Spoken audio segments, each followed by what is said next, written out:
Black boxes from the Air India passenger plane crash were recovered today. The official death toll now stands at 246. That's 241 passengers and crew on the Boeing jet and 5 people on the ground. And for the first time today, we are hearing the amazing story from the sole survivor on that plane.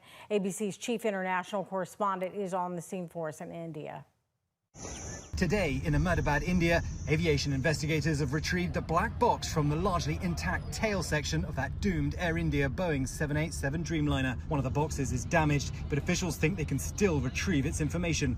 And we're getting new information today from the sole survivor of the crash. Astonishingly, that's Ramesh Vishwash Kumar, seen here walking away from the crash site, now telling us about the crash from his hospital bed. He says, everything happened in front of my eyes. I don't believe how I survived. For some time I thought I was going to die, but when I opened my eyes, I realized I was alive, and I tried to unbuckle myself from the seat and escape from where I could.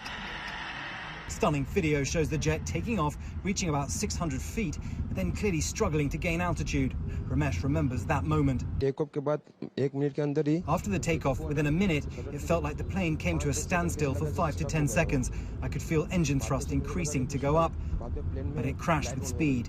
Erupting in a fireball, the plane hitting medical school buildings, one a dormitory. That's where Ramesh says he landed, still buckled into seat 11A, right next to an emergency exit door. The side of the plane it landed on the ground floor of the hostel. I could see that there was space outside the aircraft, so when my door broke, I tried to escape through a little space, and I did. On the opposite was the building wall, so nobody could have escaped. Aviation experts are raising concerns about the engines after seeing the nose of the plane pointed up in the moments before the crash.